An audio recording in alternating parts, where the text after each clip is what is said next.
Badan Perencanaan Pembangunan Daerah Kota Sukabumi mengklaim hingga saat ini dari seluruh program maupun janji politik pasangan wali kota dan wakil wali kota Sukabumi sudah nyaris terlaksanakan di angka 90%. Kepala Bapeda Kota Sukabumi, Reni Rosida Mutmainah, mengatakan berbagai program unggulan pasangan wali kota dan dilantik 4 tahun silam tersebut sudah usai dikerjakan. Tahun terakhir kan kita sudah hampir 90% sudah kita selesaikan semua janji-janji politis yang kita tuangkan di dalam dan kita sinkronkan dengan regulasi yang ada di dalam dokumen perencanaan di RPJMD. Itu kita tinggal menyelesaikan sekitar 10-12% lagi.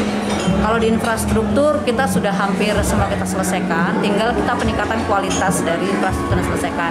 Tahun 2023 ya insya Allah selesai semua pedestrian, ada di 6 ruas jalan itu semua kita selesaikan. Kemudian penambahan untuk sanitasi dasar, infrastruktur sanitasi dasar juga udah kita genjot banget sekarang. Tahun 2022-2023 di KUHP-PPS kita sudah membuat kebijakan penyelesaian infrastruktur dasar dan sanitasi untuk masyarakat melalui program yang dana kita akses dari pusat, provinsi maupun APBD kita gitu. Selain itu, Bapeda Kota Sukabumi juga menargetkan peningkatan pemulihan ekonomi juga menjadi target utama yang dikerjakan pada 1 tahun sisa kepemimpinan pasangan Fahmi Andri tersebut. Bahkan dirinya juga menyebutkan bahwa saat ini pertumbuhan ekonomi di Kota Sukabumi berada pada posisi yang positif. Hal tersebut ditunjukkan dari angka inflasi Kota Sukabumi yang berada di bawah angka rata-rata inflasi Provinsi Jawa Barat maupun nasional. Sampai tadi data BPS juga menyatakan Agustus 2022 inflasi ekonomi pemerintah Kota Sukabumi ini paling rendah se-Jawa Barat.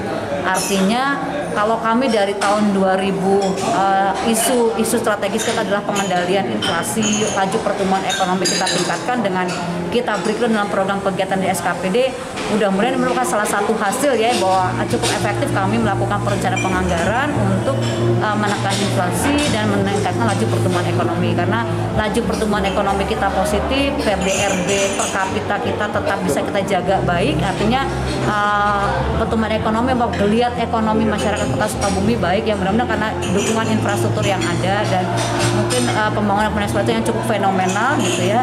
Dan yang membahagiakan sih kalau pemerintah pusat mempush kita untuk menekan laju inflasi dan itu sudah berhasil kita lakukan gitu ya. Survei BPS menyatakan bahwa laju informasi kita meskipun ada kenaikan inflasi tetapi cukup bisa terkendali dan berada pada posisi di bawah gitu ya. Artinya di bawah dibandingkan laju inflasi kota lain gitu ya. Jadi artinya cukup kondusif lah masyarakat kita di dalam pertumbuhan ekonomi. Dari Kota Sukabumi, Sofwan Julfikar melaporkan untuk Dinamika.